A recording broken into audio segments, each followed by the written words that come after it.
आइए जी, हम स्टार्ट करते हैं आज इम्पोर्टेंट थ्योरी। ठीक है, जो सीए फाउंडेशन जैन एग्जाम में आपको हेल्प कर सकती है। चलो जी, सबसे पहले हम एक चैप्टर स्टार्ट करेंगे। ठीक है, वो है अकाउंटिंग स्टैंडर्ड्स। ठीक है, अकाउंट्स के अंदर अकाउंटिंग स्टैंडर्ड्स का बहुत बड़ा रोल है। जब आप सीए इंटरमीडिएट में जाओगे आप, ठीक है, तो वहां पर आपका पूरा का पूरा जो कोर्स है वो अकाउंटिंग स्टैंडर्ड से कनेक्ट करता है। ठीक है, तो अकाउंटिंग स्टैंडर्ड के ऊपर आपका एक क्वेश्चन आ सकता है, अकाउंटिंग स्टैंडर्ड से कनेक्टेड आपका ट्रू एंड फॉल्स आपका आ सकता है। सबसे पहले हम समझते हैं अकाउंटिंग स्टैंडर्ड्स होते क्या हैं। Accounting standards are the written policy document. क्या है मेरा बच्चा? ये written policy document issued by expert accounting body, government या अदर रेगुलेटरी बॉडी। ये आपका ट्रू एंड फॉल्स में कवर अप कर सकता है।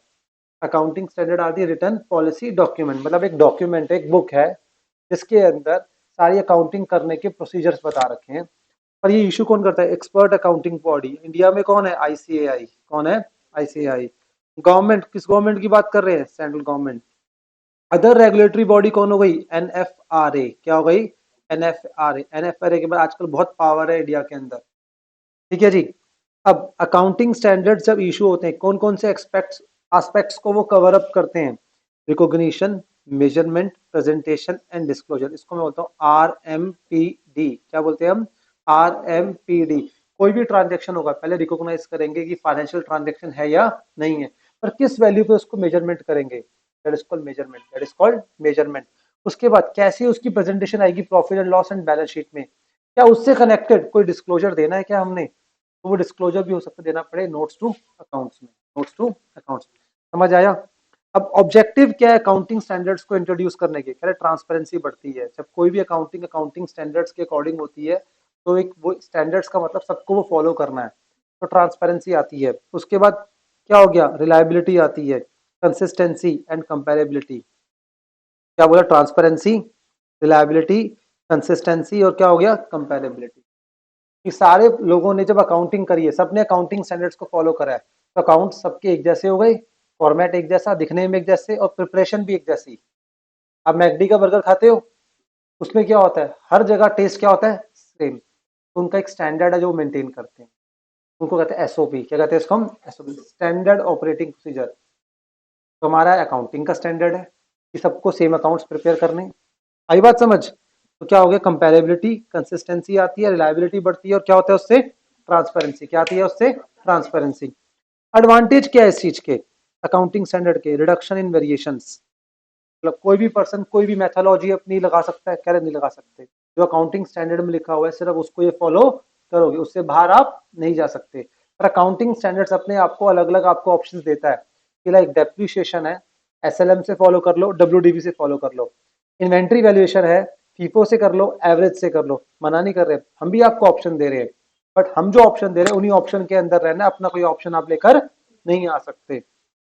उसके बाद रिडक्शन इन वेरिएशन, ये सेम आ गलती, सॉरी। ठीक है, ये आपका हो गया। उसके बाद क्या हो गया आपका? कंपैरिजन। क्या हो गया आपका? कंपैरिजन। मैं इस चीज को कट करके सिंपल बोल देता हूँ, रिलायबिलिटी बोल सकते हैं, क्योंकि जो ऑब्जेक्टिव होते हैं मैंने बताया वही क्या होते हैं लगभग हमारे एडवांटेज। अकाउंटिंग स्टैंडर्ड्स हमें ट्रांसपेरेंसी भी लाते हैं, रिलायबिलिटी भी क्रिएट करते हैं, कंसिस्टेंसी भी है, कंपेरेबिलिटी। यही ऑब्जेक्टिव है, यही क्या है? एडवांटेज। बट एक अच्छा पॉइंट क्या था? Reduction in variations.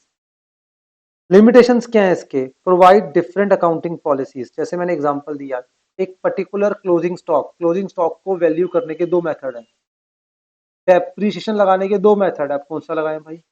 आपने कोई और लगाया, इसने कोई और लगाया, तो जो हम यूनिफॉर्मिटी की बात कर रहे थे वो तो खराब हो गई ना, राइट? उसके बाद रिडक्शन इन, सॉरी, रिजिड। अब अकाउंटिंग स्टैंडर्ड्स में रहकर आपने काम करना है, उससे अब बाहर नहीं जा सकते, आपको रिजिड हो जाना पड़ता है। उसके बाद कंपैरिजन। कंपैरिजन का मतलब क्या हो गया यहाँ पर? दैट इज कि हाँ, sorry, can not override law. Accounting standard can not override law. ये ट्रू एंड फॉल्स ऑलरेडी आ चुका है। अकाउंटिंग स्टैंडर्ड्स और लॉ के बीच में अगर लड़ाई हो गई, मतलब दोनों में अगर कुछ कुछ डिफरेंसेस आ गए, तो हम लॉ की बात मानेंगे, स्टैंडर्ड को इग्नोर करेंगे। क्या करेंगे? स्टैंडर्ड को इग्नोर। एक दो तीन चार। अब उसके बाद नेक्स्ट आओ, formulation of accounting standard. Accounting standard India में बनते कैसे हैं? ठीक है, तो मैं बोलूंगा सबसे पहले हमें एक एरिया पहचानना पड़ता है, किस एरिया के लिए अकाउंटिंग स्टैंडर्ड चाहिए। मैं एग्जांपल दूंगा, एग्रीकल्चर। अभी हमारे पास एग्रीकल्चर के ऊपर अकाउंटिंग स्टैंडर्ड नहीं है। कॉन्स्टिट्यूशन ऑफ स्टडी ग्रुप, एक ग्रुप बनाएंगे जो उसके ऊपर स्टडी करेगी। अब फिर उसके बाद एक ड्राफ्ट बनेगा, वो ड्राफ्ट सर्कुलेट होगा, सबके व्यूज ले जाएंगे, ठीक है। उसके बाद फाइनल ड्राफ्ट बनेगा, फाइनल ड्राफ्ट किसको मिलेगा आपका, दैट्स मैं बोल सकता हूँ आईसीआई की काउंसिल को।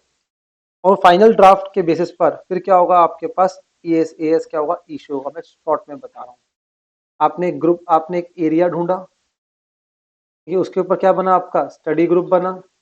और उसके बाद क्या हुआ, आपने ड्राफ्ट बनाया, ड्राफ्ट को सर्कुलेट करा, उसके बाद जो भी मॉडिफिकेशन थी वो करी, और फिर उसके बाद आपने फाइनल ड्राफ्ट बनाया। क्या बनाया आपने, फाइनल ड्राफ्ट।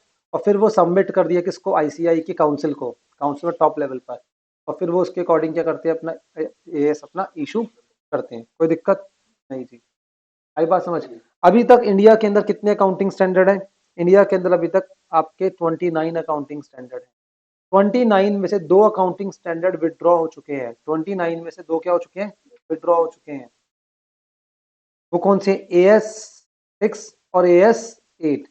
AS6 का नाम था पहले डेप्रिसिएशन, बट वो AS10 के साथ मर्ज हो गया। AS8 का नाम था R&D, R&D से क्रिएट होते इंटेंजिबल असेट्स, वो भी क्या हो गए, मर्ज हो गए। हाँ मर्ज हो गए वो हमारे, वो मर्ज हो गए AS26 में, इंटेंजिबल। ये था अकाउंटिंग स्टैंडर्ड की समझ, मतलब अकाउंटिंग स्टैंडर्ड के बारे में समझ आ गया ये चीज, कोई दिक्कत, पक्का। एएस अभी आपके स्कोप से बाहर है बच्चों, एएस आपको याद नहीं करने, ठीक है। उसके बाद अब बात करते हैं मेजरमेंट की। अभी हमने अभी भी बताया थोड़ी देर पहले मैंने, अकाउंटिंग स्टैंडर्ड का काम क्या है, recognition, measurement, presentation and disclosure. Recognise करो फाइनेंशियल ट्रांजैक्शन कौन कौन से रिकॉग्नाइज कर लिया मैंने, अब मैं उनकी मेजरमेंट सीखूंगा। अब मेजरमेंट्स के रूल्स क्या है, मेजरमेंट के प्रिंसिपल्स क्या है। अब इन्होंने सबसे पहले डिफाइन करा मेजरमेंट होता क्या है, व्हाट इज मेजरमेंट। तो मेजरमेंट क्या होता है, assignment of number two objects and events according to rules specifying the property to be measured, scale to be used and dimension of scale। कह रहे assignment of number to object और event, ठीक है। जैसे example देता हूं मैं, हर चीज का एक मेजरमेंट स्केल होता है। जब हम बात करते हैं रोड की, रोड को कैसे मेजर करते हो, किलोमीटर में। क्या हो गया मेजरमेंट स्केल, क्या हो गया उसका मेजरमेंट। आपको क्लोथ को मेजर करना है, कैसे करोगे, मीटर में। किलोमीटर का क्लोथ थोड़ी होता है मीटर्स में, कितने किलोमीटर क्लोथ लिया, नहीं, वहां मीटर्स है, वहां पर क्या है, मीटर है। वाटर को मेजर करना है तो कैसे करोगे, कितने किलो, लीटर। तो हर एक का अपना अपना क्या है, हर एक का अपना अपना दैट इज मेजरमेंट स्केल है, कोई दिक्कत नहीं जी। अब एलिमेंट्स ऑफ मेजरमेंट, इन्होंने बोला 3 एलिमेंट है जो ऊपर हमने देखा। प्रॉपर्टी टू बी मेजर मतलब आइडेंटिफाई करो पहले, क्या करो पहले, आइडेंटिफिकेशन, इसको मेजर करना है, आइडेंटिफिकेशन आ गया पॉइंट, ठीक है।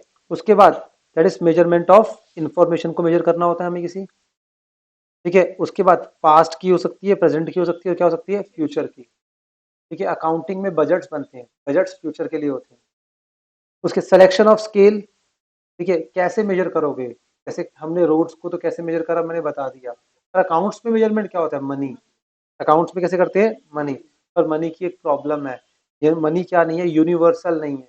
हर कंट्री की अपनी अपनी अपनी करेंसी होती है, जिसकी वजह से हमें कभी कभी प्रॉब्लम आती है, उसको कन्वर्जन करना पड़ता है। अगर आपने इंडिया के बाहर ट्रांजेक्शन करा वो यूएसडी में होगा, तो उसको इंडिया में रिकॉर्ड करने के लिए, इंडियन रुपी में रिकॉर्ड करने में करेंसी को कन्वर्ट करना पड़ेगा। उसके लिए हमारे को हेल्प करता है AS11। कौन हेल्प करता है, AS फॉरेन एक्सचेंज। आप देखो आपकी बुक्स में गिवन होगा। फिर उसके बाद डायमेंशन ऑफ स्केल, क्या हो गया, डायमेंशन ऑफ स्केल मतलब क्या हो गया, जो स्केल जिसको आप मेजर कर रहे हो वो कितना स्टेबल है ओवर टाइम। बाकी सारे जो स्केल्स हैं, किलोमीटर, लीटर, वो स्टेबल है, बचपन से लेके आज तक उसमें चेंजेस नहीं हुआ। पर money as a measurement scale वो स्टेबल नहीं है। उसके अंदर क्या होता है, इन्फ्लेशन, क्या होता है मेरे बच्चों, इन्फ्लेशन लिख सकते हो ये वाली बात, क्या होता है उसके अंदर। तो मनी की 2 प्रॉब्लम निकाली। सबसे पहले अकाउंट्स के अंदर हम क्या करते हैं, आइडेंटिफाई करते हैं, इसको हमने मेजर करना है। मेजर किस टर्म्स में करते हैं, मनी की टर्म्स में करते हैं। मनी क्या होती है, मनी में 2 प्रॉब्लम है, एक तो यूनिवर्सल नहीं है, क्या नहीं है, यूनिवर्सल नहीं है।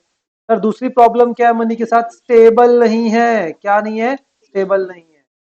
मतलब क्या हो गया, डायमेंशन ऑफ स्केल जो है हमारा स्टेबल नहीं है। और सिलेक्शन क्या है हमारा, मनी है। और आइडेंटिफिकेशन किसको करते हैं, आइडेंटिफाइंग ऑफ ऑब्जेक्ट्स, यहाँ पे क्या होगी, इंफॉर्मेशन क्या होगी हमारी, ये तीन चीजें आ गई, क्या आ गई हमारे बच्चे, तीन चीजें आ गई आपकी, कोई दिक्कत, पक्का समझ आया। Valuation principles very very very very important for intermediate level, ठीक है। We have four valuation principles, four में से टू तो आपने देखे हो, हिस्टोरिकल कॉस्ट पता है ना, कि जो हम ट्रांजैक्शंस को जो फर्स्ट टाइम रिकॉर्ड करते हैं वो हिस्टोरिकल कॉस्ट पे रिकॉर्ड करते हैं, जिस प्राइस पर उसको खरीदा है उसी प्राइस पे करेंगे, उसको रिकॉर्ड करेंगे, ठीक है। उसके बाद हम कभी कभी बैलेंस शीट डेट पे उसकी रिलाइजेबल वैल्यू चेक करते हैं, क्या चेक करते हैं, मतलब करंट सेलिंग प्राइस क्या होता है, तो ये भी आपको पता है, ये भी आपको पता है, बट करंट कॉस्ट क्या होती है, आज वो एसेट, सिमिलर एसेट अगर मार्केट में खरीदने जाएंगे, वो सिमिलर एसेट मार्केट में कितने का मिलेगा, that is called current cost, called. तुम एक आईफोन लेकर आए, सेम आईफोन आज कितने का मिल रहा है मार्केट में, that is called current cost, that is called present value concept. Present value का मतलब क्या होता है, कोई अगर एसेट है हमारे पास, समझना, ठीक है, उस एसेट से कोई फ्यूचर कैश फ्लो आने वाले हैं, क्या आने वाले, future cash flow, year 1, year 2, year 3, year 4, year 5, 5 साल के फ्यूचर के कैश फ्लो आने वाले हैं, पर ये 5 साल में क्या हो जाएगी, इन्फ्लेशन हो जाएगी। 5 साल बाद का जो कैश फ्लो है और आज का जो कैश फ्लो है उसको डायरेक्टली ऐड नहीं कर सकते टेक्निकली, क्योंकि 5 साल बाद का जो कैश फ्लो है उसके अंदर इन्फ्लेशन इंक्लूड है, तो इस इन्फ्लेशन को हटाकर उसकी प्रेजेंट वैल्यू निकालना, तो उसको बोलते हैं प्रेजेंट वैल्यू कॉन्सेप्ट, क्या बोलते हैं हम, ये आएगा सीए इंटर में बहुत ज्यादा। Assets are recorded at present value, assets are recorded at present value, ठीक है। तो इसकी जरूरत कब कब पड़ेगी ये हम बाद में पढ़ेंगे, पर फिर भी बता दूंगा, लीज वाला टॉपिक आएगा एक आपका, लीज वाले टॉपिक में आता है, that is called measurement, that is called, बस मेजरमेंट में ये था। मेजरमेंट में क्या बोला इन्होंने, assignment of number to particular object और event according to rule, according to its rule, ठीक है। स्पेसिफाइंग द, क्या प्रॉपर्टी टू बी मेजर, किसको मेजर करना है, स्केल टू बी यूज, कौन सा स्केल है, प्रॉपर्टी मतलब यहाँ पे क्या हो गया, यहाँ पे ट्रांजेक्शन एंड इवेंट्स, क्या बोलूंगा, स्केल क्या है हमारे यहाँ पर, मनी, और पर वो स्टेबल नहीं है, not stable, not stable.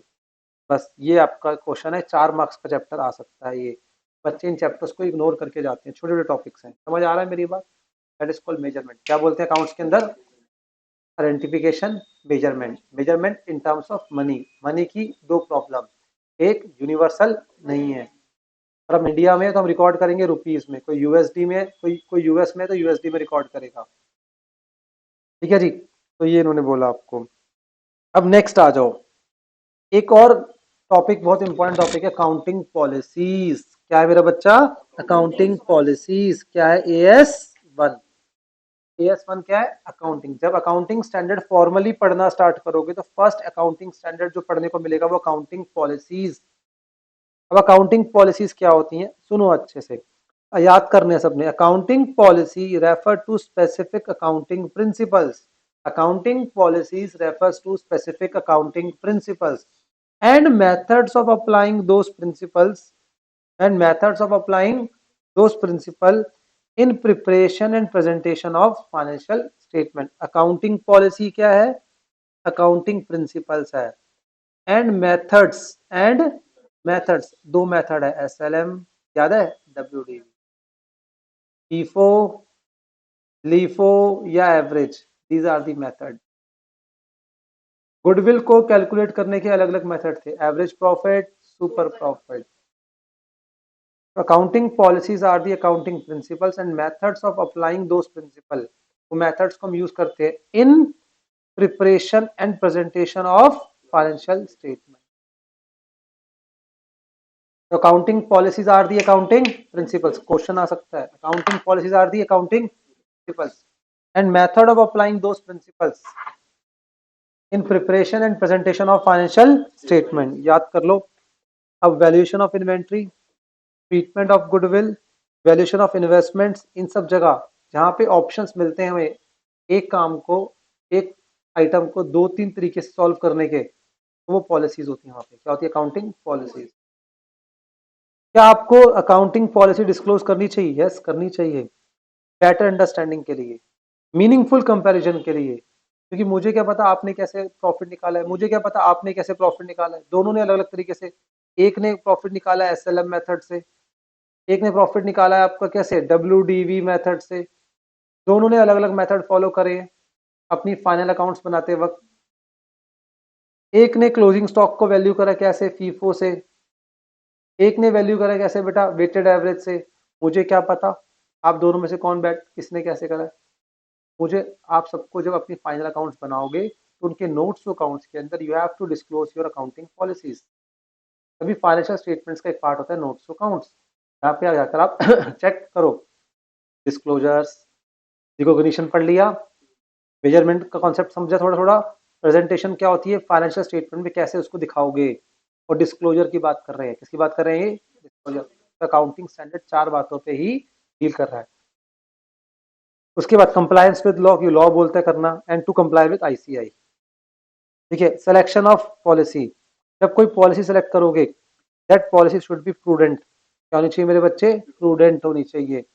And policy किस चीज के लिए होनी चाहिए, मटेरियल चीजों के लिए पॉलिसी होनी चाहिए। रूल्स कब किसके लिए बनाओगे, छोटी छोटी बातों के लिए नहीं, बड़ी चीजों के लिए। तो accounting policy should be prudent, accounting policy should be made for material items. Accounting policy क्या होनी चाहिए आपको, substance over form. What is substance, substance का मतलब होता है आपका रियलिटी। क्या होता है मेरे बच्चे, रियलिटी। फॉर्म का मतलब होता है ऑन पेपर। क्या होता है, ऑन, ऑन पेपर क्या लिखा है कोई मतलब नहीं है, ऑन पेपर क्या लिखा है कोई मतलब नहीं है, एक्चुअल में क्या है वो देखना होता है। आई बात समझ, डन। तो ये तीन बातों का ध्यान रखना है सिलेक्शन करते वक्त। एक तो वो प्रूडेंट होनी चाहिए पॉलिसी, ओवर शो ना करे प्रॉफिट्स को, मटेरियल चीजों के लिए पॉलिसी बनाओगे, और सब्सटेंस ओवर फॉर्म करके काम करोगे। सब्सटेंस ओवर फॉर्म का मतलब क्या हो गया, रियलिटी बेस्ड। ऑन पेपर क्या लिखा है उससे मतलब नहीं है, कोई दिक्कत। चेंजेस इन अकाउंटिंग पॉलिसी, क्या कोई अकाउंटिंग पॉलिसी को हम चेंज कर सकते हैं, yes you can change your accounting policy. आप एसएलएम से डब्ल्यूडीवी जा सकते हो, या फिर डब्ल्यूडीवी से एसएलएम जा सकते हो, कोई मना नहीं है। You can change your accounting policies if required by statute. अब change in accounting standard, more appropriate presentation के लिए तो तीन है, ये क्वेश्चन एग्जाम में ऑलरेडी आ चुका है। कब चेंज कर सकते हो, अगर लॉ ने बोला है। कब चेंज कर सकते हो, अगर अकाउंटिंग स्टैंडर्ड ने बोला है। कब चेंज कर सकते हो, अगर आपको लगता है चेंज करना बेटर है, चेंज करना बेटर है। याद हुआ, accounting policies are the accounting principles and method of applying those principles in preparation and presentation of financial statement। accounting standard, accounting policies कहाँ पे होती हैं, स्टॉक के लिए होती है, डेप्रिशिएशन में होती है, गुडविल में होती है, असेट्स के लिए होती है, अलग अलग अकाउंटिंग पॉलिसीज। तो एक चीज को दिखाने के, ये एक चीज को करने के दो या तीन मेथोलॉजी होती है, उनके लिए अकाउंटिंग पॉलिसी आपने कौन सी फॉलो करी डिस्क्लोज करो। क्यों डिस्क्लोज करो sir, better understanding, meaningful comparison, वरना कंपैरिजन गलत हो सकता है। ठीक है, लॉ भी कहता है, आईसीआई भी कहता है, लॉ भी कहता है, आईसीआई भी कहता है। अकाउंटिंग पॉलिसी सेलेक्ट करते किन बातों का ध्यान रखेंगे, स्टूडेंट होनी चाहिए, मटेरियल चीजों के लिए substance over form. Accounting policy change कर सकते हो, yes you can change your accounting policy in three circumstances. वो थ्री सर्कमस्टांस कौन कौन सी है मेरे बच्चे, required by statute, required by as, and for appropriate presentation. ठीक है, अब देखो यहां पर अकाउंटिंग एस्टिमेट्स, अकाउंट्स के अंदर एस्टिमेट ना हो तो अकाउंटिंग तो बिल्कुल काम की नहीं है ना। मतलब प्रोविजंस की बात कर रहा है, किसकी बात कर रहा है, प्रोविजंस की बात कर रहा है। बहुत से ऐसे आइटम्स होते हैं जिनका एग्जैक्ट अमाउंट हमारे पास नहीं होता। एग्जांपल दूं, तुमने देखे हो सारे example, residual value of asset, वो तो 5 साल बाद बेचोगे ना, आज तुम कैसे बता सकते हो उसकी value. Life of asset 5 years बोल दिया आपने। ठीक है, और साथ में क्या हो गया, डेप्रिसिएशन। जब बेटा रेजिडुअल वैल्यू ओरिजिनल नहीं है, ठीक नहीं है, लाइफ ठीक नहीं है, डेप्थ कौन सा ठीक आ जाएगा, वो भी तो एस्टिमेट है, वो तो क्या है, एस्टिमेट है। तभी मैंने डेप्थ को बाद में लिखा। उसके बाद ठीक है, आपका प्रोविजन फॉर डाउटफुल डेट, इतने सारे एस्टिमेट, प्रोविजन फॉर टैक्सेशन। तो ये सब चीजें क्या है हमारी अकाउंटिंग एस्टिमेट्स, क्या है हमारे अकाउंटिंग एस्टिमेट्स। अकाउंटिंग एस्टिमेट्स आपको लगाने पड़ते हैं, बिना उसके गुजारा नहीं है। पर अकाउंट्स की one of the major limitation is what, accounting is not fully exact due to certain estimates in the accounting. But we have to at the same time make sure that, हमें make sure करना है चीजों को क्या, कि accounting estimate गलत ना हो, कि बेस्ट तरीके से हो, क्योंकि अदरवाइज वही मैनिपुलेशन का काम कर सकती है। क्या काम कर सकती हैं, मैनिपुलेशन। तो क्वेश्चन क्या है भाई, एग्जाम जून 24 में आ चुका क्वेश्चन है भाई, what is accounting policy and circumstance in which accounting policy can be change. Accounting policy क्या होती है फिर बताओ? Accounting policy are the accounting principles and method of applying those principles in preparation and presentation of financial statement. Accounting policy किन किन items के ऊपर चाहिए? ठीक है, सब आइटम्स के ऊपर, लाइक स्टॉक के ऊपर, एसेट्स के ऊपर। ठीक है जी। अकाउंटिंग पॉलिसीज आप चेंज कर सकते हो, यस कर सकते हैं हम। अगर लॉ बोले या एएस बोले या बेटर प्रेजेंटेशन। अकाउंटिंग पॉलिसी बनाते हो किन बातों का ध्यान रखना है? प्रूडेंट होनी चाहिए, मटेरियल चीजों के लिए होनी चाहिए, सब्सटेंस और फॉर्म होनी चाहिए। याद हो रहा है बेटा? ठीक है, कोई दिक्कत? बस खत्म। ये आपका ये था। Change in accounting policy may have material effect, आगे word material effect on items of financial statement, in statement with the help of example. ये 4 मार्क्स का एमटीपी 2 में है। Change in accounting policy may have material effect, yes हो सकता है कि change करोगे तो हो सकता है आंसर अलग हो जाए, और पूरा आपका मटेरियल इफेक्ट हो सकता है किसके ऊपर? प्रॉफिट्स के ऊपर। इसलिए बेटर है कि अगर आपने कुछ चेंज करा है तो चेंज का भी डिस्क्लोजर दो, चेंज का भी डिस्क्लोजर दो। खाली अकाउंटिंग पॉलिसी नहीं, इस ईयर में हमने चेंज करा है और चेंज से क्या प्रॉब्लम आई है या क्या चेंजेस आए हैं उसको बता सकते हो तो बताओ। ठीक है, ये क्वेश्चन था अकाउंटिंग पॉलिसीज। अब नेक्स्ट सबसे इंपॉर्टेंट टॉपिक है हमारा contingent assets, contingent liability. Contingent assets and contingent liabilities. सबसे पहले पढ़ेंगे हम कंटीजेंट लायबिलिटीज क्या होती हैं। कंटीजेंट लायबिलिटीज क्या होती हैं? अब आओ मेरे साथ कंटीजेंट लायबिलिटीज की तरफ, कंटीजेंट लायबिलिटीज की तरफ बढ़ते हैं हम। ठीक है जी। कंटीजेंट लायबिलिटीज का मतलब क्या है? देखो लायबिलिटी का मतलब सुनो पहले, सुनो लायबिलिटी क्या होती है। लायबिलिटी का मतलब होता है प्रेजेंट ऑब्लिगेशन। प्रेजेंट ऑब्लिगेशन, क्या बोल रहा हूं मैं? प्रेजेंट, पॉसिबल नहीं।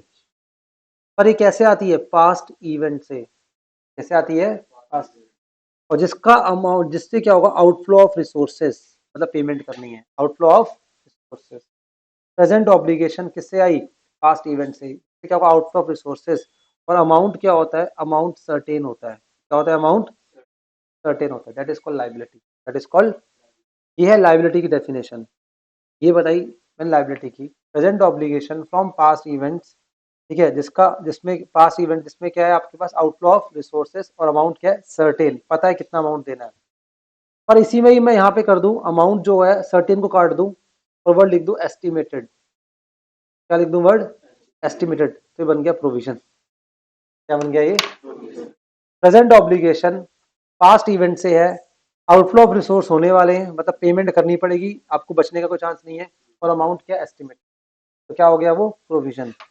और इसमें से मैं हटा दूं एक चीज और। अब मैं हटा दूं अमाउंट, क्या कर दूं? अमाउंट जो है अनसर्टेन है। क्या है? अनसर्टेन है, बन गई कंटीजेंट लायबिलिटी। क्या बन गई? नहीं बेटा, अगर अगर अगर प्रोविजन करना है तो फिर कंटीजेंट लायबिलिटी थोड़ी, फिर तो रिकॉर्ड हो गई। कंटीजेंट का मतलब क्या? चांसेस कम है, तभी उसको वर्ड लिखा पॉसिबल ऑब्लिगेशन। क्या लिखा? पॉसिबल। आओ पढ़ते हैं, अब समझ आ गया? मैंने बड़े प्यार से समझाया। ठीक है, मुझे ऐसा लगता है ये कॉन्सेप्ट आपको क्लियर हुआ अच्छे से। ठीक है, ये कॉन्सेप्ट बड़ा इंपॉर्टेंट था आपके लिए, ये जो मैंने भी आपको बताया।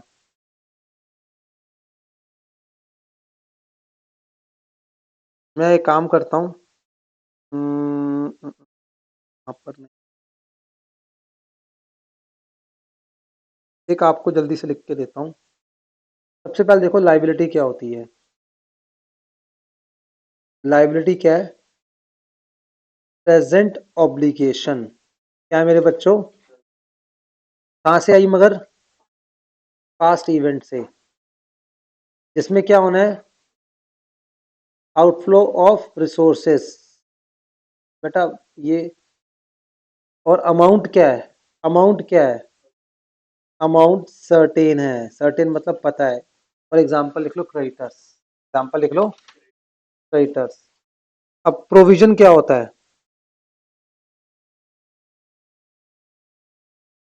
प्रोविजन क्या होता है मेरे बच्चों? Present obligation. किससे आया? पास्ट इवेंट से, सब ऊपर सेम लिख रहा हूं। प्लस साथ में क्या हुआ? Outflow of resources. But amount क्या है? अमाउंट एस्टिमेटेड है। अमाउंट क्या है? कोई दिक्कत? फिर नंबर वन, नंबर टू, तो थर्ड लिखोगे। थर्ड क्या बोला हमने, कंटीजेंट लाइबिलिटी। क्या लिखा, कंटीजेंट लाइबिलिटी। प्रेजेंट ऑब्लिगेशन किससे आई, पास्ट इवेंट से। और इसमें क्या हो रहा है, आउटफ्लो ऑफ रिसोर्सेस, नहीं sorry sorry sorry sorry, present obligation है, ठीक है, पास्ट इवेंट से आया है। हाँ, आउटफ्लो ऑफ रिसोर्स तो होना ही है, पक्की बात है, बट अमाउंट जो है यहाँ पे, अमाउंट जो है, अमाउंट जो है अनसर्टेन है। अमाउंट क्या है, अनसर्टेन है। दैट इज कॉल्ड, क्या बोलेंगे इसको हम, कंटीजेंट लायबिलिटी।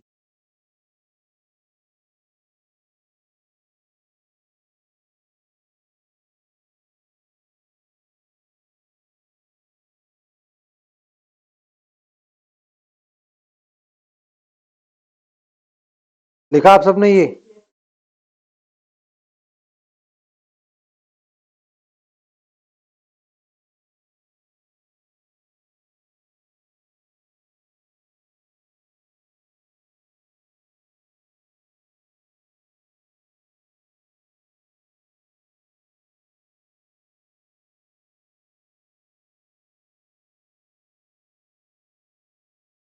चलो कोई नहीं, मैंने वहां पे आपको लिख के दे दिया, पर यहाँ पे भी रख दिया है मैंने।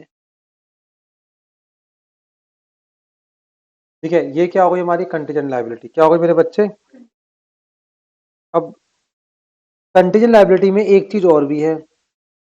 एक तो उन्होंने बोला क्या, ओहो, एक क्या बोला, प्रेजेंट ऑब्लिगेशन, वर्ड की उसका present, arises from past event but is not recognise, इसको याद रिकॉग्नाइज नहीं कर रहे because reliable estimate can not be made. Amount क्या, अनसर्टेन अमाउंट क्या है, और रिलायबल एस्टिमेट कर लेता तो प्रोविजन बन जाता ना। अगर यहाँ लिख दूं मैं, reliable estimate can be made, can be made, क्या बन गया, प्रोविजन। याद हो रहा है मेरी बात। अब प्रेजेंट पॉसिबल ऑब्लिगेशन क्या होता है मेरे बच्चे, arising from past event and may arise in the future depending upon occurrence or non occurrence of one or more uncertain future event। अब यहाँ पे बोल रहा है ये तो पता ही नहीं होगी या नहीं होगी हमें, मतलब ये क्या पॉसिबल है। पॉसिबल का मतलब हो सकता है, हो सकता है नो, इसका मतलब है लेस देन 50%। लेस देन, कहीं लिख के नहीं आना, बस आपकी नॉलेज के लिए बता रहा हूँ। यहाँ पे प्रेजेंट ऑब्लिगेशन है, मतलब यहाँ पे प्रेजेंट ऑब्लिगेशन का मतलब क्या हो गया, मोर देन 50%। क्या है, मोर देन, बट प्रॉब्लम क्या है, अमाउंट नहीं पता। अमाउंट क्या है, अनसर्टेन है। अमाउंट कुछ भी आइडिया होता ना, हम प्रोविजन क्रिएट कर देते कि प्रेजेंट ऑब्लिगेशन है, क्या है वो। तो कंटीजेंट लायबिलिटी दो सर्कमस्टांस में, या तो होने के चांस कम है, या फिर होने के चांस तो है पर अमाउंट नहीं पता। दो कंडीशन है ये, ध्यान रख के जानी है। तो बस ये इसके ऊपर ट्रू एंड फॉल्स भी हैं, ये मैंने आपको दिखा दी, एक बार आप देख लेना ट्रू एंड फॉल्स ये वाले। ठीक है, देखो, प्रेजेंट फाइनेंशियल ऑब्लिगेशन, आगे वर्ड प्रेजेंट ऑब्लिगेशन, वर्ड क्या, प्रेजेंट ऑब्लिगेशन मतलब आज प्रेजेंट है, वो देना ही देना है पैसा, which arises from past event is termed at contingent liability. False, present obligation which arise from termed as liability. देखो मैं लिखवाया था अभी, क्या है, liability. When it is probable, probable का मतलब चांस हाई है, पॉसिबल नहीं है। वर्ड वर्ड क्या है, प्रोबेबल, मतलब प्रोबेबल का मतलब होता है मोर देन 50%। पॉसिबल का मतलब लेस देन 50%, प्रोबेबल का मतलब मोर देन 50%। दोनों वर्ड अलग है, एक वर्ड नहीं है। Will need to pay off the obligation, probable है पे करना पड़ेगा, that gives rise to contingent liability. False, probable है ना, देना ही देना है, दैट गिव्स टू प्रोविजन आएगा। ये क्या आएगा, ये प्रोबेबल का मतलब देना ही देना है। एक देखिए प्रेजेंट ऑब्लिगेशन बन चुके हैं, 50% से ज्यादा चांस है, देना ही पड़ेगा। समझ आ गया। आइए जी, कंटीजेंट असेट्स क्या होते हैं, बस एक वर्ड ध्यान रखना। कंटीजेंट असेट्स क्या होते हैं, फ्यूचर असेट्स, और फ्यूचर असेट्स को हम इग्नोर करते हैं। जैसे मेरे ऊपर किसी ने केस करा, ए और बी, ए ने करा बी के ऊपर केस, बी के ऊपर होगी कंटीजेंट लायबिलिटी। ए ने केस करा तो ए के लिए क्या हो गया, कंटीजेंट असेट। कंटीजेंट असेट है ये, क्या है मेरा बच्चा। और यही एग्जांपल आता है एग्जाम में, बस यही वाला एग्जांपल आता है, इसी को पढ़ के जाना बस कंटीजेंट असेट के अंदर। A claim that enterprise is pursuing through legal process, मैंने तुम्हारे ऊपर क्लेम डाला, तुम परस्यू कर रहा हूं मैं, तुम्हारी कंटीजेंट लायबिलिटी पर मेरा कंटीजेंट असेट। मेरे पास पैसा आने वाला है, आया नहीं है ना, तो पता नहीं आएगा नहीं आएगा, अगर पता होता सर्टेन होता, वो अनसर्टेन है। और as a matter of prudence कोई भी चीज अगर अनसर्टेन है तो उसको रिकॉर्ड रिकॉर्ड क्या डिस्क्लोज भी मत करो यार इसको। तो फिर भी तुम्हारा मन नहीं मान रहा, सिर्फ अप्रूविंग अथॉरिटी की रिपोर्ट्स में दिखा दो। अप्रूविंग अथॉरिटी क्या होता है मेरे बच्चे? Directors report. क्या होती है? Director report. दिखा दोगे डायरेक्टर रिपोर्ट में? समझ आ गई? ठीक है। अब उसके बाद one of the most important topic जो एग्जाम में आता ही आता है, एमसीक्यू तो कम से आएगा 2 मार्क्स का, 100% लिखवा लो, आना ही आना एग्जाम में। Capital expenditure, revenue expenditure, deferred revenue expenditure. क्या हो गया? Deferred revenue. तो ये लिखा हुआ है ना, इनमें से पक्का क्वेश्चन आएगा आपका। कैपिटल एक्सपेंडिचर मतलब क्या होता है? वो खर्चे जो वंस इन मैनी ईयर होते हैं, जिनसे क्या होता है एसेट्स या तो परचेज किए जाते हैं या एसेट्स की वैल्यू में क्या होता है? कुछ एडिशन होता है। ठीक है। इससे हमारी कैपेसिटी बढ़ती है, हमारी रेवेन्यू जनरेटिंग पावर बढ़ती है। ठीक है। Result is improve working capacity, increase earning capacity. और ये बार बार नहीं करते, क्या ये नॉन रिकरिंग है? इनका बेनिफिट 1 साल से ज्यादा होता है। आई बात समझ? ठीक है। This include expenditure incurred at the time of purchase of assets और make asset ready to use. मतलब परचेज करके असेट के ऊपर जो भी खर्चे होते हैं ताकि वो रेडी टू यूज हो, वो सारे एक्सपेंसेस भी कैपिटलाइज। ठीक है। Shown on the asset side. Revenue expenditure day to day operating expenditure है, जो इनकम को कमाने के लिए खर्चे करे जाते हैं, उनको हम क्या बोलते हैं? Revenue expenditure. क्या बोलते हैं हम? Revenue expenditure. आई बात समझ? तो रेवेन्यू एक्सपेंडिचर्स क्या होते हैं? आपके expenditure that is normally frequently earn to generate revenue during the accounting period.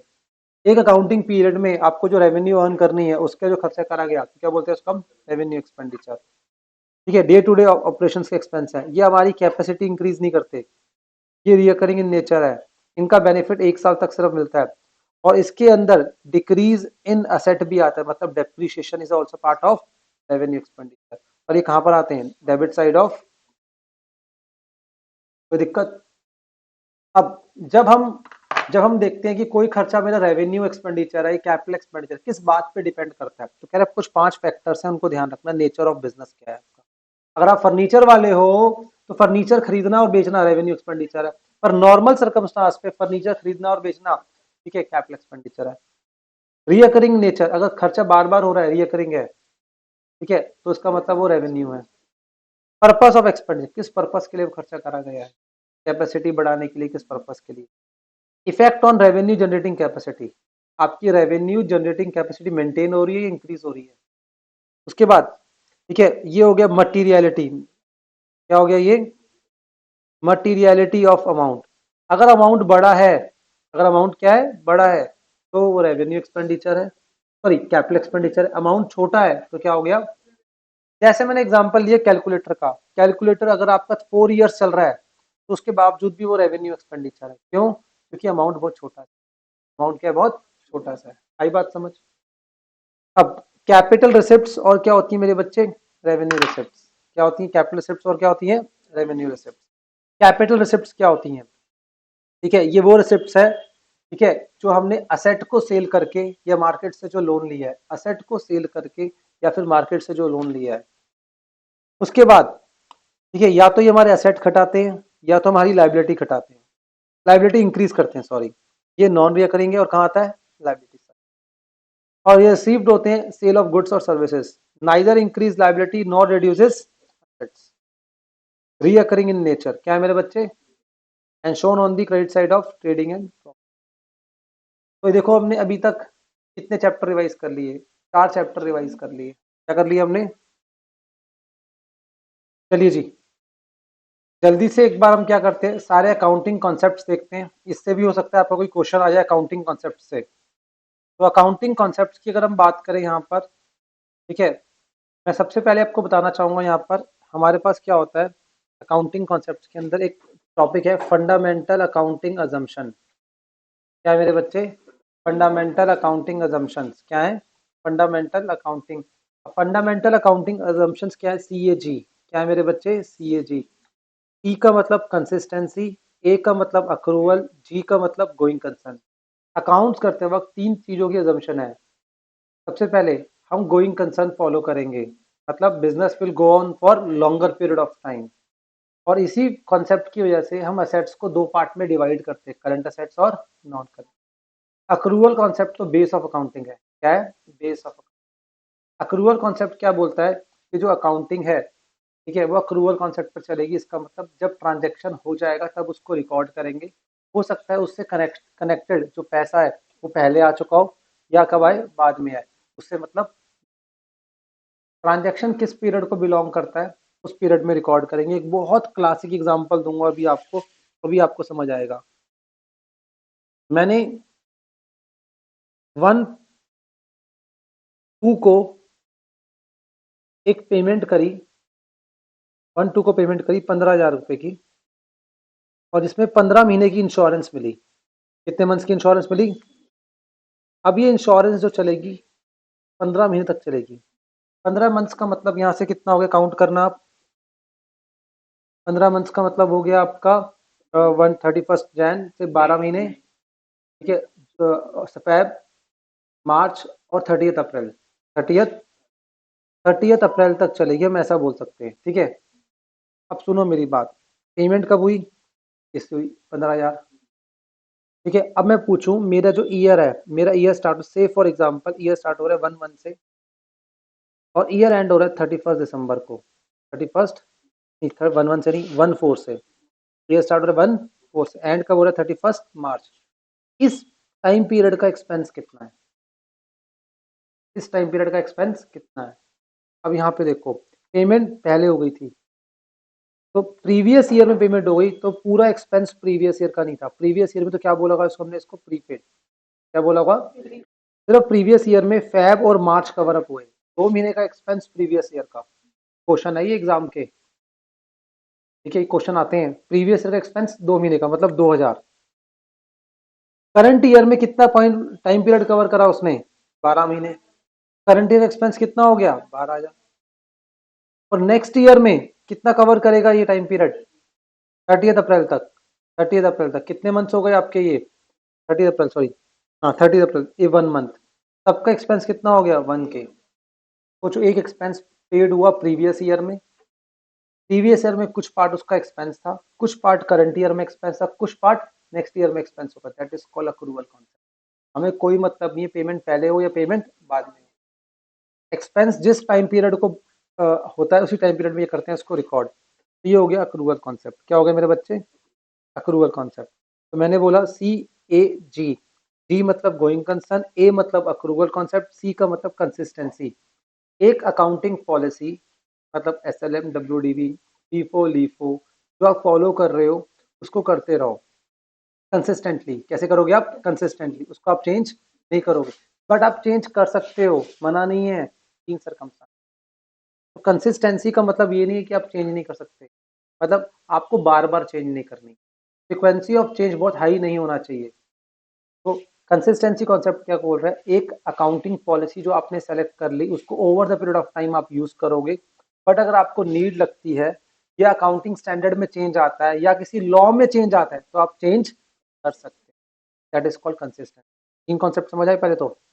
इसको बोलते हैं फंडामेंटल अकाउंटिंग अजम्पशन। तो अकाउंटिंग करते वक्त ये तीनों अजम्पशन फॉलो हो रहे होंगे, ऐसी अजम्पशन होती है। गोइंग कंसर्न है तो गोइंग कंसर्न के अकॉर्डिंग अकाउंटिंग होगी।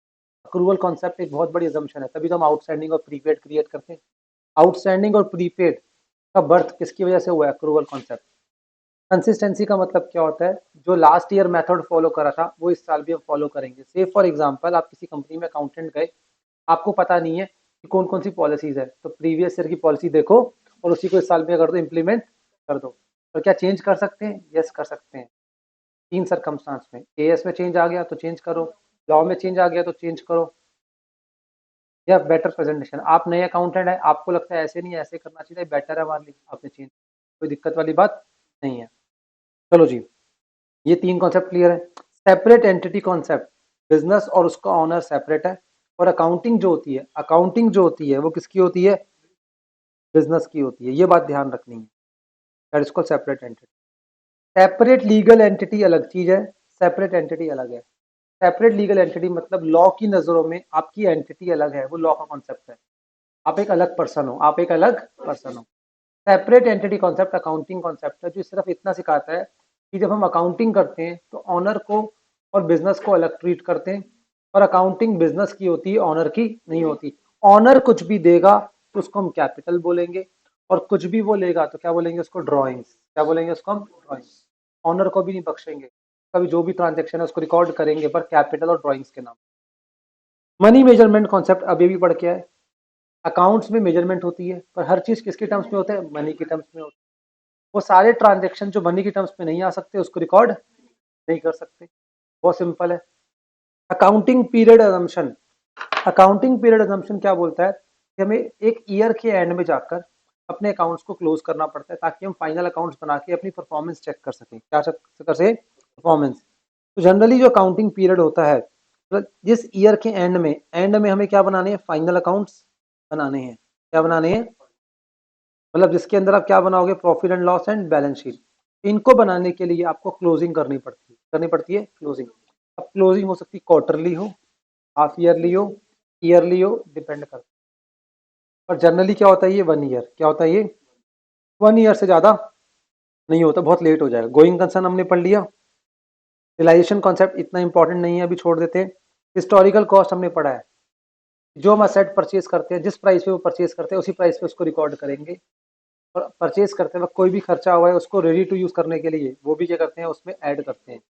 पर एक बार जो असेट रिकॉर्ड हो गया, यूज होना स्टार्ट हो गया, उसके बाद कोई भी नॉर्मल एक्सपेंस होगा, अगर नॉर्मल एक्सपेंस होगा तो रेवेन्यू एक्सपेंडिचर है, वो जाएगा प्रॉफिट एंड लॉस में।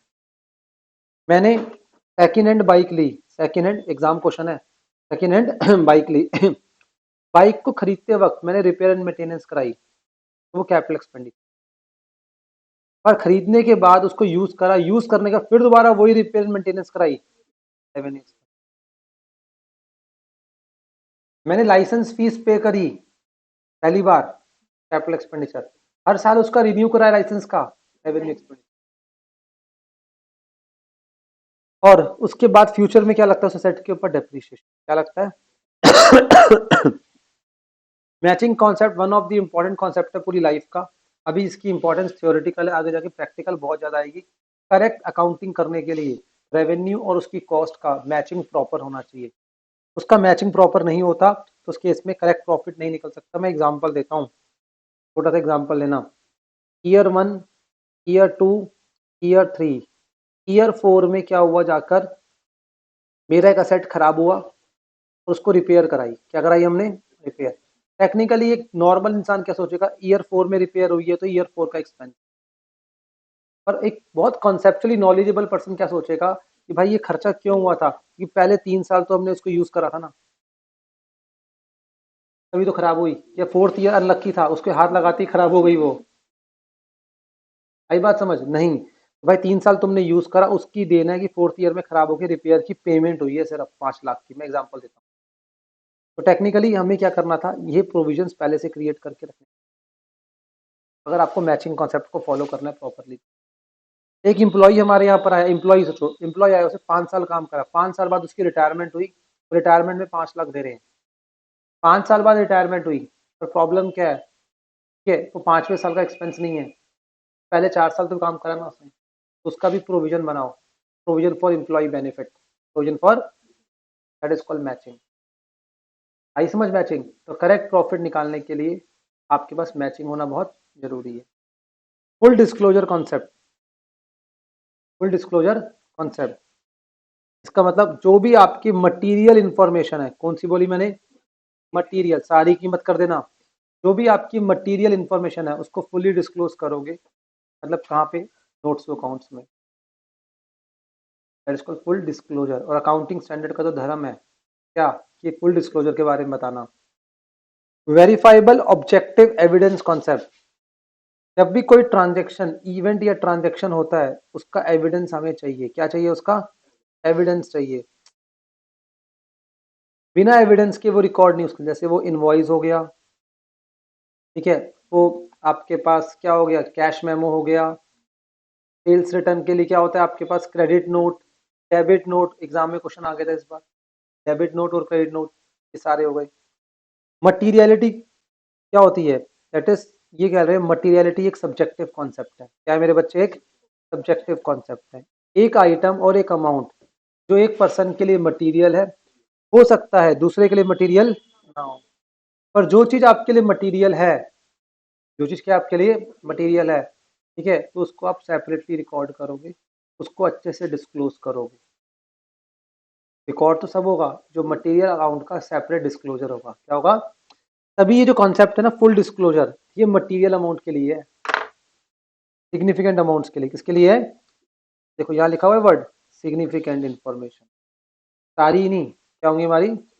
कुछ लोग पढ़ लेते हैं फुल का मतलब हो गया ऑल, फुल का मतलब पूरी डिस्क्लोजर इंपॉर्टेंट इंफॉर्मेशन, अच्छे से ऊपर ऊपर से नहीं। अब समझ आया? मटेरियल का मतलब क्या होता है? जो इंपॉर्टेंट चीजें होती हैं तो हम क्या करते हैं? डिस्क्लोज करते हैं अच्छे से। क्या करते हैं? उसको हम अच्छे से डिस्क्लोज करते हैं। और मटीरियलिटी एक सब्जेक्टिव कॉन्सेप्ट है। एक मैंने 50,000 खर्च करा, सुनना मेरी बात, ठीक है, तो 50,000 एक के लिए हो सकता है एसेट हो, मतलब कैपिटल एक्सपेंडिचर, अब समझो ना सब कुछ। और दूसरे के लिए वो 50,000 एक नॉर्मल सा एक्सपेंस हो, मतलब क्या हो गया? रेवेन्यू। मतलब असेट्स और एक्सपेंस की क्लासिफिकेशन भी डिपेंड करता है मटीरियलिटी के। और मटीरियलिटी अपने आप में क्या है? एक सब्जेक्टिव कॉन्सेप्ट है। एक चीज, एक पर्सन के लिए एक चीज मटीरियल है, दूसरे के लिए उसका मटीरियल नहीं है, ठीक है। तो ये चीज हो गई बस। कंसिस्टेंसी हमने पढ़ लिया। प्रूडेंस कॉन्सेप्ट आपको पता होता है कि अकाउंट्स के अंदर में प्रूडेंस कॉन्सेप्ट फॉलो करना है। फ्यूचर के लॉसेस को, प्रेजेंट की बात नहीं कर रहा हूँ। मैं एग्जांपल देता हूँ, बड़ा अच्छा एग्जांपल है बैड डेब्ट्स। बैड डेब्ट्स को रिकॉर्ड करने पर प्रूडेंस कॉन्सेप्ट नहीं लगता, ये तो हो चुके हैं ना ऑलरेडी। और प्रोविजन फॉर डाउटफुल डेट क्यों बनाया? क्योंकि फ्यूचर में डर है कि लॉस हो सकता है, तो उसके ऊपर क्या लगता है? Prudence concept. क्या लगता है? और साथ में ये भी बोलता है फ्यूचर में कोई प्रॉफिट होने वाला है उसको इग्नोर करो, कंटीजेंट असेट्स। पढ़ के आए हैं अभी हम, क्या करेंगे हम? कंटीजेंट असेट्स क्या करेंगे हम? इग्नोर करेंगे। और लास्ट वाला मैथ, बेस ऑफ अकाउंटिंग का कॉन्सेप्ट है ये। बेस ऑफ अकाउंटिंग में अक्रूवल कॉन्सेप्ट है और क्या? कैश बेस है। अक्रूवल कॉन्सेप्ट अभी हमने पढ़ा, जब हमारी रेवेन्यू और एक्सपेंस हो जाते हैं तब उसको हम रिकॉर्ड करते हैं, एक्चुअल पेमेंट हो या ना हो हमें मतलब नहीं है। That is called matching concept भी हो गया ये। और कैश बेस ऑफ अकाउंटिंग बहुत रॉन्ग अकाउंटिंग होती है, वो जनरली फॉलो नहीं होती, ठीक है। तो यहाँ पे रेवेन्यू रिकॉर्ड होगी रिसीव बेसिस पे, और एक्सपेंसेस भी कैसे रिकॉर्ड होंगे? पेमेंट बेसिस पर। कैसे होंगे? पेमेंट बेसिस पर। ये चैप्टर नंबर 2 था आपका, मुझे लगता है कोई दिक्कत नहीं है, ठीक है। उसके बाद आ गया आपके पास चैप्टर नंबर 1। इसको उल्टा पढ़ेंगे, इंपॉर्टेंस, जो चीज इंपॉर्टेंट है एग्जाम में आने के लिए उसको पढ़ते हैं, ठीक है। सबसे पहले इसमें से चैप्टर नंबर 1 में इंट्रोडक्शन है। इंट्रोडक्शन में सिंपल से पढ़ते हैं, तो हमारे एग्जाम में आ सकती है अभी फिलहाल के लिए बातें। सबसे पहले qualitative features of financial statement. Financial statements की क्या क्वालिटेटिव फीचर्स हैं? इन्होंने क्या बोला आपको? नंबर 1, जो फाइनेंशियल स्टेटमेंट्स हैं, ठीक है, इसमें आप 4 फीचर्स को पढ़ो पहले तो। RRUC, ये सारे चारों बड़ी इंपॉर्टेंट है। रेलेवेंट चीजें होनी चाहिए हमारी फाइनेंशियल स्टेटमेंट में, रिलायबल होनी चाहिए। रेलेवेंट मतलब जो काम की हैं, रिलायबल मतलब जो एक्चुअल में हुई हैं, और अंडरस्टैंडेबल होनी चाहिए और कंपेरेबल होनी चाहिए। उसके बाद हमने पढ़ा हुआ है मटीरियलिटी चीजों पे ज्यादा फोकस होता है हमारा, उसकी अच्छा डिस्क्लोजर, मटीरियलिटी भी है अच्छा डिस्क्लोजर।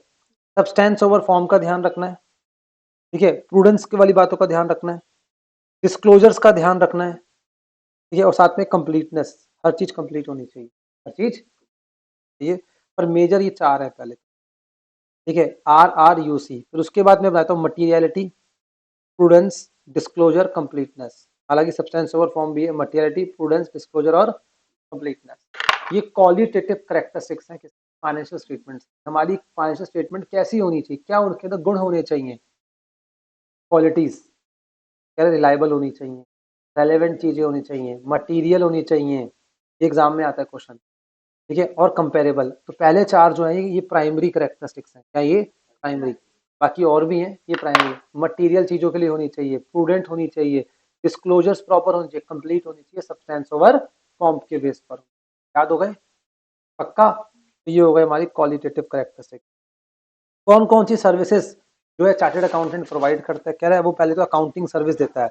अकाउंटिंग में आप ऐसे लिख लो, बुक कीपिंग की सर्विस। क्या देता है वो? बुक कीपिंग प्लस साथ में फाइनल अकाउंट्स, बुक कीपिंग साथ में फाइनल अकाउंट्स। ऑडिट की सर्विस प्रोवाइड करता है, ऑडिट आप कर सकते हो इंटरनल ऑडिट और स्टैट्यूटरी ऑडिट। क्या बोलते हैं? Statutory audit. ये दो ऑडिट्स की सर्विस प्रोवाइड, हालांकि बहुत ऑडिट होती है पर मैं मोटा मोटा बता रहा हूँ। कंसल्टेंसी में टैक्स की कंसल्टेंसी देता है वो, कंपनी लॉ की कंसल्टेंसी प्रोवाइड करता है वो कंसल्टेंसी, और अदर में बहुत सारी, वो इन्वेस्टमेंट के बारे में बताता है आपको, वो आपको बिजनेस एक्सपेंशन की हेल्प करता है। क्या करता है? Business. These all are the services which can be rendered by a chartered accountant to their clients. All well, after doing this, ठीक है, we have relationship of accounting with other discipline. ये तीनों topic बहुत super important इस chapter में, super important topic इस chapter के। Auditing, economics, law, mathematics, management, statistics. भाई अगर ऑडिट किसका होता है? अकाउंटिंग का तो ऑडिट होता है, ठीक है। इकोनॉमिक्स में नेशनल इनकम अकाउंटिंग। इकोनॉमिक्स क्या होता है? पूरी नेशन के बारे में होता है, ठीक है। तो हमारे पूरे नेशन का भी क्या निकलता है? ईयर एंड में अकाउंटिंग बजट बनता है, तो अकाउंटिंग की नीड तो वहां पर भी है। लॉ, अकाउंट्स करते वक्त हम कंपनी लॉ के बारे में पढ़ते हैं, हम पार्टनरशिप एक्ट के बारे में पढ़ते हैं। अकाउंट्स करते वक्त बेसिक मैथमेटिक्स चाहिए होती है, तो plus minus multiply divide algebra पूरा अच्छे से आना चाहिए, इक्वेशंस को यूज करना आना चाहिए। ये रिक्वायरमेंट अकाउंट्स की पढ़ने की। मैनेजमेंट, ठीक है, सारी जो अकाउंटिंग इन्फॉर्मेशन है वो मैनेजमेंट यूज करके क्या करती है? Decision making. क्या करती है? Decision making. उसके बाद स्टैटिस्टिक्स, अकाउंट्स में हम कंपेयर करते हैं। कंपेयर करना क्या होता है? स्टैटिस्टिक्स। कंपेयर करना क्या होता है? स्टैटिस्टिक्स होती है, ठीक है। उसके बाद आ गई बात है ब्रांचेस की, ब्रांचेस ऑफ अकाउंटिंग। क्या आ गई मेरे बच्चों? Branches of accounting. तो भैया हमारे पास फाइनेंशियल अकाउंटिंग है, जो जर्नल, लेजर, ट्रायल बैलेंस की बातें करती है, ये भी इंपॉर्टेंट टॉपिक है। और क्या बनाती है? Profit and loss and balance sheet. ये होती है फाइनेंशियल। मैनेजमेंट अकाउंटिंग में बताया था मैंने, डिसीजन मेकिंग पे काम करती है। कॉस्ट अकाउंटिंग में हम प्रोडक्ट और सर्विस की कॉस्ट निकालते हैं। किसकी कॉस्ट निकालते हैं?